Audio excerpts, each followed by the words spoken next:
Bismillahirrahmanirrahim. Assalamu alaikum, class 8. I hope you all are safe and sound at your homes. Today we are going to start our chapter after the winter vacation, that is Powder and Arms. That is a really interesting story and based on different adventures. This amazing story has been written by Robert Louis Stevenson, who wrote Treasure Island in 1881. It is set in the days of sailing ships and pirates and tells of the adventure of Jim Hawkins and his search for the buried treasure of an evil pirate, Captain Flint. There are 15 chapters in this novel called Treasure Island, but only chapter 9 has been included in your textbook, that is chapter 9, Powder and Arms. So, first of all, I'm going to read the paragraphs from your book and then I'll explain it to you. But before that, I'm going to give you the introduction of the author and the introduction of the story so you guys can grab the idea of the chapter. So, let's proceed towards the introduction of the author. The well known novel Treasure Island has been written by Robert Louis Stevenson. He was a Scottish novelist, poet, essayist, and travel writer. Some of his other famous works are A Strange Case of Dr. Jekyll and Mr. Hyde Kidnapped and A Child's Garden of Verses. So, students, let's begin the reading. So, we are at page number 9. First of all, I am going to read the paragraph, then I will explain it to you.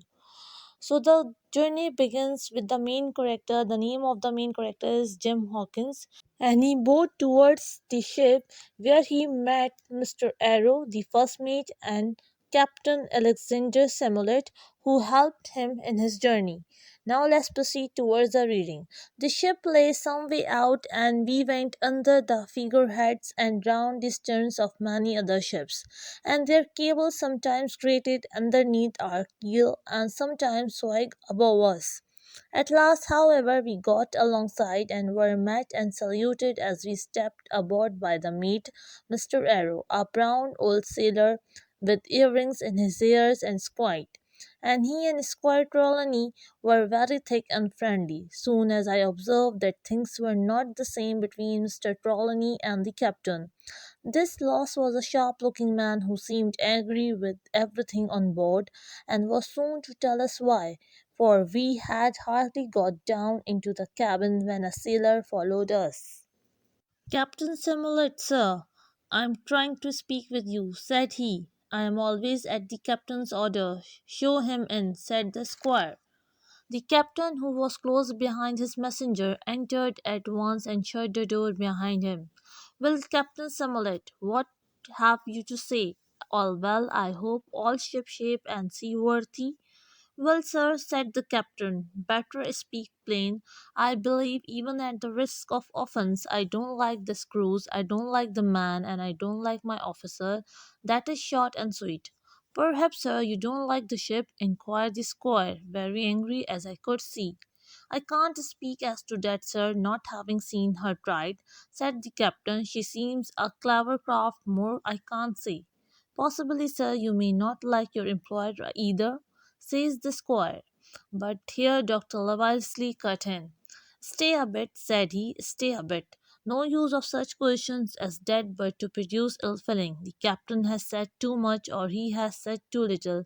I am bound to say that I require an explanation of his words. You don't say you like the cruise, and now why? I was engaged, sir, so what we call sealed orders to sail the ship, for the gentleman where he could bite me, said the captain. So far as good, but now I find that every man before them must knows more than I do. I don't call that fair, now, do you? No, said the doctor, I don't. Next, said the captain, I learn we are going after treasure. Hear it from my own hands, mind you. Now, treasure is ticklish work. It means the sensitive work. And the captain further added that he don't like the treasure voyages on any account, and he don't like them above all when they are secret and when they begging your pardon, Mr. Trelawney, the secret has been told to the parrot. Silver's parrot? Asked the squire. It is the way of speaking, said the captain. I mean, it is my belief neither of your gentlemen know what you are about, but I'll tell you my way of it, life or death, and a close run. That is all clear, and I dare say true enough, replied Doctor. We take the risks, but we are not so ignorant as you believe us. Next, you say you don't like the crew. Are they not good seamen? I don't like them, sir, returned Captain, and I think I should have had the choosing of my own hands if you go to that. Perhaps you should, replied the doctor. My friend should perhaps have taken you along with him.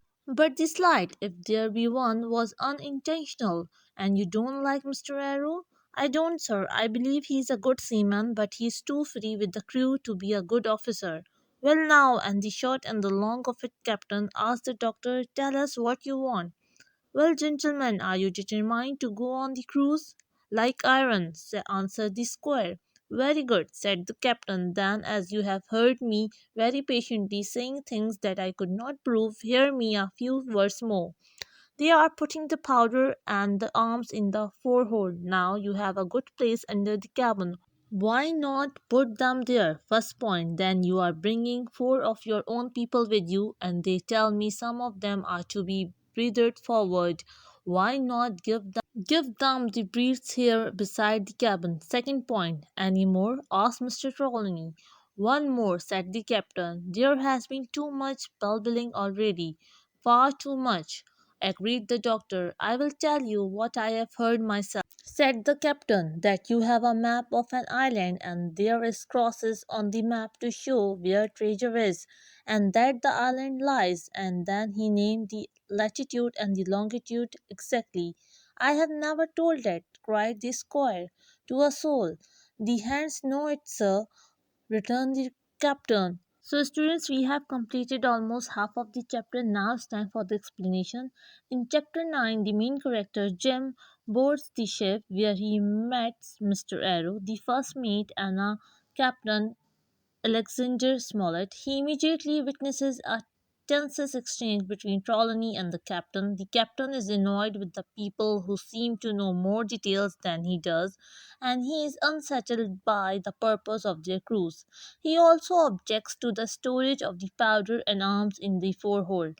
The captain worries that too many people know that they are on a quest for treasure and that there may be immunity. He requests that the squire and his party keep the details of the voyage secret and keep his people apart from the crew.